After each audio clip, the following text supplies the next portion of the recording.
Hello everyone, আসসালামু আলাইকুম। আরও একটি নতুন ভিডিও দেখার জন্য ওয়েলকাম জানাচ্ছি। আজকে সুই সুতা দিয়ে এই সিম্পল লেসটি ডিজাইন করে দেখাবো। এটি আমার একটি জামার স্লিপসে করে নিয়েছি, বাকিটি করার সময় আপনাদের সাথে শেয়ার করব। এখানে আমি লাচ্ছি সুতা নিয়েছি, শেড সুতা, চারটা দিয়ে ডিজাইনটি করব। ফার্স্টে হচ্ছে স্লিপসের পোর্শন থেকে কাজটি শুরু করে নিচ্ছি। এভাবে করে বর্ডার লাইনের মধ্য দিয়ে ফার্স্টে সুইটিকে উঠিয়ে নিলাম। এবার একটি বাটন হোল স্টিচ দিয়ে দিচ্ছি। এভাবে করে একটি বাটন হোল স্টিচ দেওয়ার পর এখন এই সেম স্টিচের মধ্য দিয়ে তিনটি আবারও স্টিচ দিয়ে দিব। আপনারা যদি ডিজাইনটি আরও বড় করতে চান তাহলে স্টিচগুলো আরও বাড়িয়ে দিতে পারবেন। আমি এখানে তিনটি স্টিচ দিয়ে এই ডিজাইনটি করে নিচ্ছি সেম স্টিচের মধ্য দিয়ে। এভাবে করে এখানে একটি করে নিয়েছি, দেখতে পাচ্ছেন। এবার আরেকটু গ্যাপ রেখে কিছুটা দূরত্বে গিয়ে আবারও একটি বাটন হোল স্টিচ দিয়ে এভাবে করে সেম স্টিচের মধ্য দিয়ে তিনটি স্টিচ দিয়ে দিব। এভাবে করে মূলত এখানে ডিজাইনটি করে নিতে হবে। এই ডিজাইনটি আমি এখানে লাচ্ছি সুতা দিয়ে করে নিচ্ছি। আপনারা চাইলে উলের সুতা, নয়তার সুতা বা যে কোনো সুতা দিয়ে কাজটি করে নিতে পারেন, কিন্তু অবশ্যই চেষ্টা করবেন মোটা সুতা দিয়ে করে নেওয়ার জন্য। এতে করে ডিজাইনটি দেখতে আরও অনেক বেশি ভালো লাগে। আপনারা যারা কুশি কাটা কাজ পারেন না তারা চাইলে সুই সুতা দিয়ে এই সুন্দর লেসগুলি মেক করে নিতে পারেন খুব সহজে। এই লেসটি দেওয়ার কারণে সিম্পল ড্রেসটি দেখতে আরও অনেক বেশি ভালো লাগে। এ পর্যায়ে সুতাটি শেষ হয়ে গেলে আমরা কিভাবে সুতা সেট করে নিব সেটি আপনাদেরকে দেখিয়ে দিচ্ছি। এভাবে করে সেম নিয়মে ডিজাইনটি করে নেওয়ার পর এখন এখানে একটি নট দিয়ে নিচ্ছি এভাবে ব্যাক সাইডে। তো দেখতে পাচ্ছেন স্ক্রিনে লক্ষ্য করে আমি কিভাবে নট দিয়ে নিয়ে নিলাম।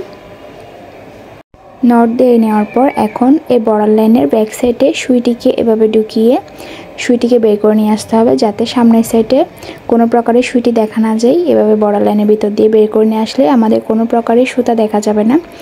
তো এবার সুতাটিকে আমি সিজারের সাহায্যে কেটে নিচ্ছি। এবার আবার জয়েন কীভাবে করব সেটি দেখিয়ে দিচ্ছি। যেখানটা দিয়ে আমি এই সুতাটি কেটে নিলাম সেই বর্ডার লাইনের ভিতর দিয়ে আবার এভাবে করে সুইটিকে উঠিয়ে নিচ্ছি।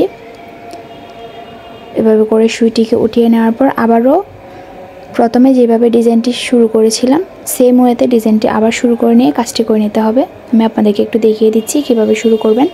এই যে একটু দূরত্বে গিয়ে আবারও একটি বাটন হোল স্টিচ দিয়ে দিচ্ছি। বাটন হোল স্টিচ দিয়ে দেওয়ার পর এই সেম স্টিচের মধ্য দিয়ে আবারও তিনটি স্টিচ দিয়ে দিব বাটন হোল স্টিচ। এভাবে করে মূলত আমাদের ডিজাইনটি আবার শুরু করে নিতে হবে। তো দেখতে পাচ্ছেন আমি ডিজাইনটি আবার করে নিচ্ছি। এই সিম্পল লেসটি দেওয়ার কারণে দেখুন স্লিপসের পোর্শনটি কতটি সুন্দর লাগতেছে। তো এবার লাস্টের কাজটি আমি আপনাদেরকে একটু করে দেখাই কিভাবে কাজটি শেষ করে নিব। এভাবে করে লেস ডিজাইনটি করে নেওয়ার পর এখন এখানে লাস্টে একটি নট দিয়ে নিচ্ছি। যেখানটা দিয়ে কাজ শুরু করেছিলাম নট দিয়ে নেওয়ার পর এবার এই বর্ডারের ভিতর দিয়ে ব্যাক সাইডে বর্ডারের ভিতর দিয়ে সুইটিকে ঢুকিয়ে এভাবে সুইটিকে বের করে নিয়ে এসে সিজারের সাহায্যে সুতাটি কেটে নিব, যাতে আমাদের কোনো প্রকারের সুতাটি দেখা না যায়। আমাদের সিম্পল লেসটি ডিজাইন করে নেওয়া হয়ে গিয়েছে। এই লেসটির ডিজাইন আপনাদের কাছে কেমন লাগলো অবশ্যই কমেন্ট করে জানাবেন। আপনারা চাইলে সিম্পল জামাকে এই সুন্দর সুন্দর লেস ডিজাইন মেক করে খুব গর্জিয়াস করে নিতে পারেন। ভিডিওটি কেমন লাগলো জানাবেন। আজকে বিদায় নিচ্ছি এর পর্যন্ত। সবাই ভালো থাকবেন, সুস্থ থাকবেন। আল্লাহ হাফিজ।